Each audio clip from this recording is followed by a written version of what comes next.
काय सांगणार, आज मतदानाचा पवित्र हक्क आपण बजावलाय?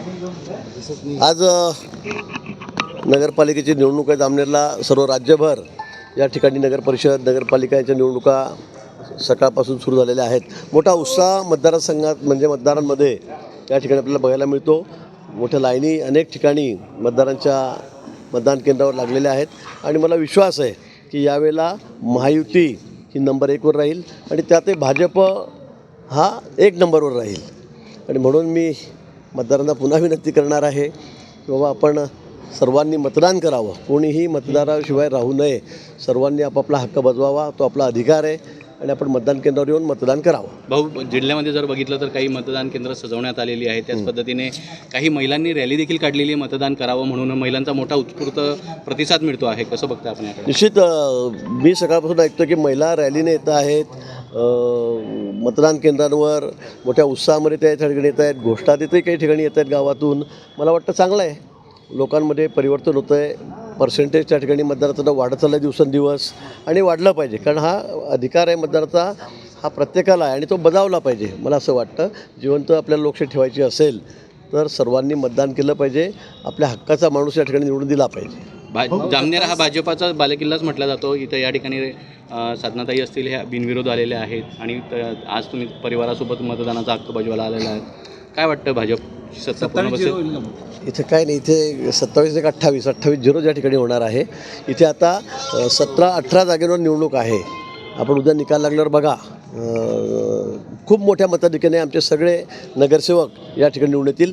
एकही उमेदवार, एकही नगरसेवक दुसऱ्या पक्षाचा या ठिकाणी होणार नाही.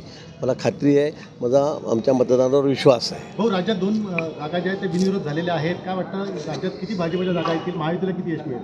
मी सांगितलं की महायुती नंबर 1वर राहील. नंबर 1वर जाईल. त्यातही भाजप जे आहे ते नंबर 1वर राहील. आमची सदस्य संख्या मी म्हणतो 2000च्या वर जाईल. राज्यामध्ये 2000च्या वर आमची संख्या या ठिकाणी निश्चित जाईल आणि मोठ्या मताधिक्याने आमचे नगराध्यक्ष आहेत, नगरसेवक आहे, हे राज्यभरामध्ये या ठिकाणी निवडून येतील. पण आम्ही महायुतीचा जर विचार केला, आम्ही अनेक ठिकाणी महायुतीत लढलो आहोत.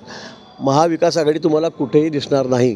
म्हणजे जसं बिहारमध्ये झालं, महाराष्ट्रात झालं विधानसभेला, तशी परिस्थिती यावेळेला या स्थानिक स्वराज्य संस्थेच्या निवडणुकीमध्ये महाविकास आघाडीची होणार आहे. नाशिकच्या जे आहे काही नेत्यांचे भाषण जे आहेत ते वादग्रस्त ठरल्याचा तक्रार जी आहे ती निवडणूक आयोगाकडे करण्यात आलेली आहे. आपण सुद्धा म्हणजे आपलं सुद्धा नाव त्यामध्ये आहे, गुलाबराव पाटलांचं नाव आहे. याबाबत आता निवडणूक आयोग जे आहे मला वाटतं मी काही असं काही चुकीचं कुठे बोलत नाही कधी आणि मी बोललेलोही नाही. मला असं वाटतं, तर माझं नाव आहे म्हणून तुम्ही सांगता आहात, मला माहीत नाही त्याबद्दल. पण चुकीचं बोलायलाच नको. अनेक ठिकाणी आपण काहीतरी फारच लाईन सोडूनही बोलत आहेत. जे बोलायला नको पब्लिक प्लेसवर, स्टेजवर, ते काही ठिकाणी बोललं जातं आहे. आपसातले मतभेद आहेत, मला वाटतं, पण ते राजकीय मतभेद आहेत. ते फार अशा खालच्या पद्धतीने जाऊन बोलणं काही फार योग्य मला वाटत नाही आणि मी कधी तसं बोलत नाही. नाशिकच्या पालकमंत्रीपदाबद्दल अजित पवार बोलले आहेत की जोपर्यंत पालकमंत्री नाही आहे तोपर्यंत मीच नाशिकचा पालकमंत्री, असं अजित पवार बोलले. ठीक आहे, शुभेच्छा आहेत माझ्या त्यांना, काही हरकत नाही. संजय राऊत आज आजारपणातून उठले आणि त्यांनी पत्रकार परिषद घेतली. शिंदे गटातून 35 आमदार जे ते बाहेर पडतील असं रवींद्र चव्हाण फोडणार शिवसेना, असं बोलले. आता ते संजय राऊत आहे, ते काही सांगू शकतात. स्वतःचा पक्ष त्यांना सांभाळता येत नाही. स्वतःच्या पक्षातून 45 लोक निघून गेले. तोपर्यंत तेवढं ज्यांना जायचं असेल त्यांनी जा. म्हणजे खरं शिवसेना फोडण्याचं श्रेय जे आहे ते संजय राऊतांनाच आहे. मला अनेक नगरसेवकांनी सांगितलं की आम्ही त्यांना म्हणतो की असंच होतं, ज्यांना जायचं ते जा. खुर्चीवर मस्त बसून हातपाय ताणून ते म्हणत होते की जाऊ द्या, ज्यांना जायचं त्यांना जाऊ द्या. असे जर पक्षाचे नेते असतील तर मग काय त्या पक्षाचं कसं होणार आहे. आणि तसंच ते यावेळेला झालेलं आहे. आणि म्हणून मागच्या वेळी आपण बघितलं असेल की जवळजवळ 45 आमदार हे पक्ष सोडूनच निघून गेलेत. तुम्ही तुमच्या पक्षाची चिंता करा. अजूनही तुमच्याकडे काही खासदार आहेत, हे आमदार आहेत, तुम्ही त्यांची चिंता करा. बाकी शिंदेसाहेबांच्या सेनेचं काय होणार, भाजपचं काय होणार, राष्ट्रवादीचं काय होणार, आमच्या घड्याळाचं, हे तुम्ही बघू नका. आपल्या संपर्कात कोणी आहे इतर पक्ष? नाही, आता आमच्याकडे जेवढे लोक झाले तर केवढी गर्दी झाली आमच्याकडे. कुठे सांभाळणार आम्ही? किती लोक आहेत आमचे बघा ना तुम्ही. 250च्या वर, म्हणजे 50 जागासुद्धा 288 पैकी महाविकास आघाडीला नाही आहे. तर किती घेणार आम्ही लोक? त्याला की लिमिट आहे.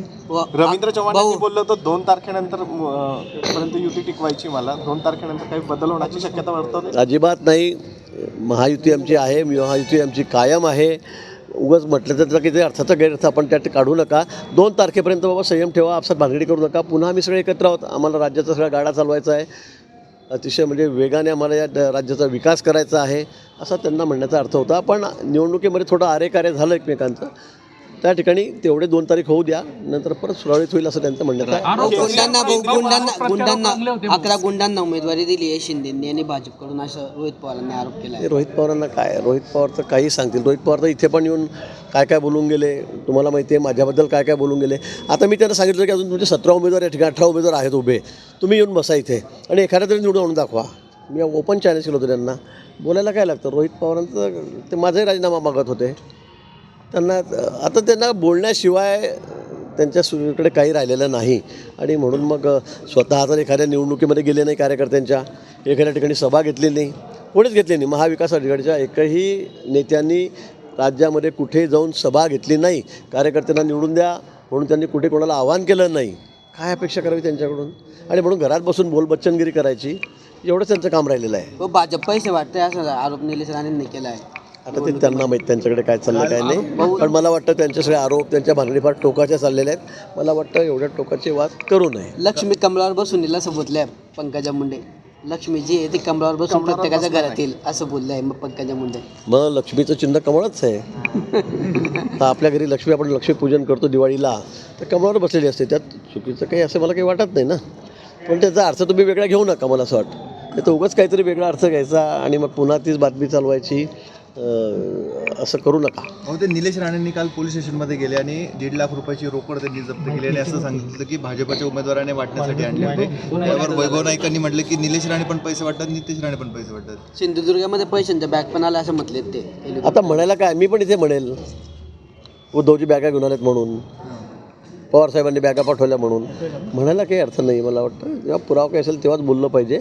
अन्यथा कोणाच्याही घरात जायचं, पैसे पकडले सांगायचं, कोणाच्या तिजोरी उघडायचं, हे काही मला वाटतं योग्य नाही आहे. नाशिकचा पालकमंत्रीचा तिढा कधीपर्यंत सुटेल? आता ही निवडणूक देखील आलेली आहे. मी भविष्यकार नाही, त्यामुळे मी सांगू शकत नाही सध्या. भाऊ, विरोधकांकडून नाशिकच्या कुंभमेळ्यासंदर्भातला असाही आरोप केला जातो, वृक्ष तोडून त्या ठिकाणी हॉटेल्स असतील, हॉटेल्स असतील, काही अजिबात नाही. तुम्ही बघा, येत्या 8 दिवसामध्ये सगळे नाशिककर अतिशय खुश होतील, ते समाधान व्यक्त करतील आणि जेवढे वृक्षप्रेमी आहे ते सुद्धा समाधान व्यक्त करतील. अशी परिस्थिती नाशिक शहरामध्ये होईल. आम्ही जवळपास 15,000 झाडं आता या ठिकाणी 1,000 झाडाच्या बदल्यामध्ये लावतो. पण आम्ही 1,000 झाडंसुद्धा काढणार होतो, ते खालून काढणार आहोत आणि त्यांचं रिप्लांटेशन करणार आहोत. आम्ही दुसऱ्या जागेवर ते लावणार आहोत. 1,000 झाडे काढायची गरज पडणार नाही. पण साधुग्रामची जागा ही गेल्या शेकडो वर्षापासून ती परंपरा आहे, ती राखीव आहे, रिझर्व जागा आहे ती. तिथेच त्या ठिकाणी साधुग्राम उभाच असतं. काही रोपटे त्या ठिकाणी उगवलेले 7-8 वर्षापासून, या 12 वर्षाच्या काळामध्ये ते आम्ही त्या ठिकाणी काढू. मागच्या वर्षी जिथे जिथे रावटे होते तिथेच आम्ही रावट्या टाकू, जास्तीच्या टाकणार नाही. पण या बदल्यामध्ये मी जे झाडं लावणार आहे ते खरं सांगतो तुम्हाला, एक महाराष्ट्रामध्ये एक त्याचं नाव राहील की बघा बाबा, एकाला 10 झाडं कशी लावली जातात.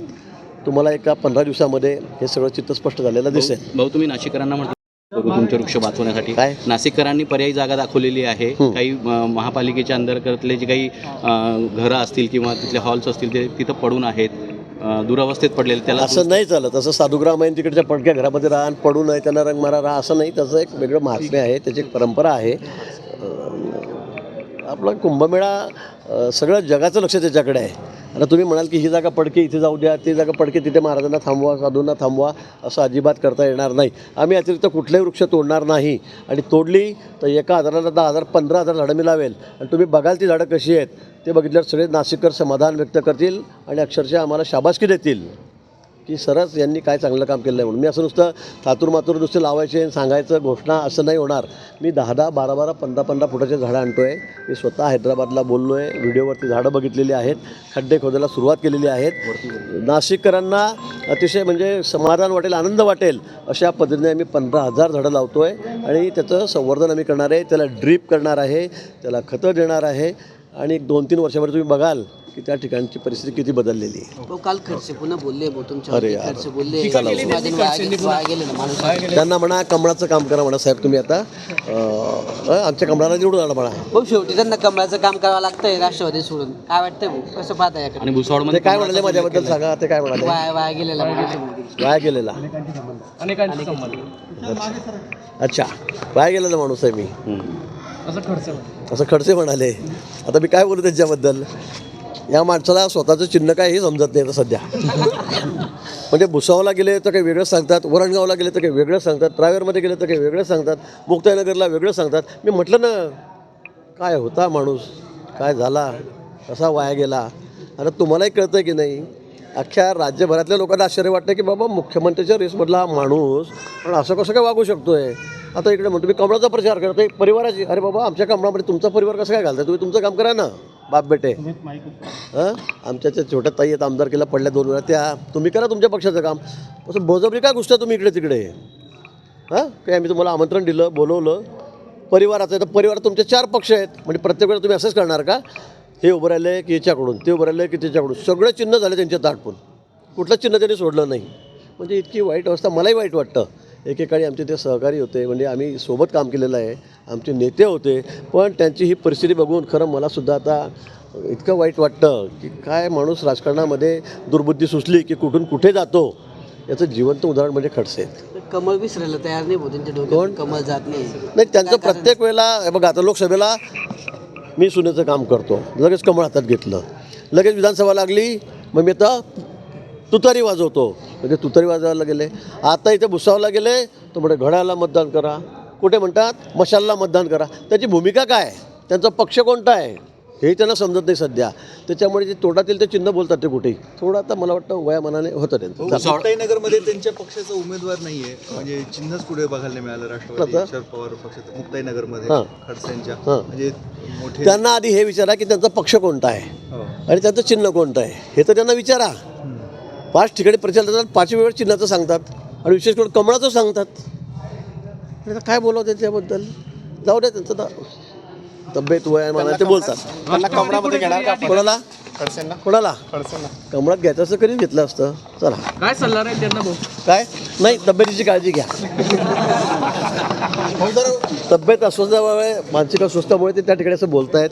आता तुम्हीच बघा ते काय काय बोलतायत. तर आता मला सांगा परिवाराचा आणि पक्षाचा काही संबंध येतो का. तुमच्या परिवारात सगळ्याच पक्षाचे लोक आहे, सगळे तुम्ही 4 जणांनी 4 पक्ष वाटून घेतलेले आहेत. आता मग परिवाराचा प्रश्न आहे. काय परिवाराचा प्रश्न आहे. अरे बाबा आमच्या पक्षामध्ये तुमचा परिवार घालू नका.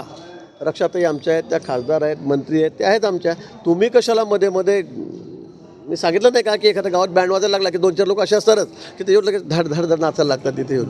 अरे पण कोणाचं लग्न आहे, कशाचा बँड आहे, काय आहे काही माहीत नाही, पण हम नाचेंगे. तसं बेगाने शादी में अब्दुल्ला दिवाना नाचो नाचो. खडसे परिवाराची लढाई आहे म्हणे. मुक्ताईनगराची चंद्रकांत पाटील विरुद्ध खडसे परिवाराची एक लढाई असं म्हणतात. अरे बाबा लढाई आहे तुमची तर तुम्ही तुमच्या पक्षाचे लोक उभे करा ना. तुमचं कोणतं चिन्ह काय त्यांचं, कोणत्या पक्षात सध्या ते शरद पवार शरद पवार गटात आहेत. मग तुतारी वाजवा ना तिथे. तुम्ही कशाला आमच्या पक्षामध्ये बळजबरी घुसतात. हे जरा आवश्यकता नाही ना. पण आता यांना कोणीच विचारत नाही, यांचं अस्तित्व राहिलेलं नाही. यांच्या गावातली 7 लोकांची ग्रामपंचायत हे निवडून आणू शकत नाही. नगरपालिका तर फार दूरच राहिलेली आहे. आता बोदवड असेल, मुक्ताईनगर असेल, कुठं काही राहिलेलं नाही, यांचं काहीच राहिलेलं नाही. आता पुढे झडपी आहे म्हणा, पंचायत समिती आहे, लढा बरं म्हणा तुमच्या चिन्हावर तुतारीवर, आणा बरं म्हणा एखादून माणूस निवडून 8 पैकी. पण यांचं अस्तित्वच राहिलेलं नाही, ते हरवलेलं आहे, ते संपलेले आहेत. आता मला काही फार त्याच्याबद्दल बोलायचं नाही. भाजपाचं काम करतात मुक्ताईनगरमध्ये, हे खरं आहे की त्यांनीच सांगितलं ना. खरं आहे का म्हणजे काय, त्यांनी जाहीर केलं ना. आता ही परिवाराची लढाई आहे, आता मी कमळाचं काम करेल म्हणून ते जाहीर बोललेत. ते आता सभेमध्ये बोललेत पंकजाताईंच्या तिथे बसून. भाजपला मतदान करा, कमळाला मतदान करा, अजून काय पाहिजे. म्हणजे असा माणूस मी राजकारणामध्ये 40 वर्षाच्या काळात मी 5 वर्ष सरपंच होतो, 35 वर्ष आमदार आहे. पण असं राजकारण, असा माणूस मी कधी बघितलेला नाही राजकारणामध्ये. इतकं कसं काय माणूस लाचार होऊ शकतो, इतका कसं काय माणूस सगळ्या पक्षांमध्ये चिन्ह घेऊन आपण काही प्रचार करू शकतो. चला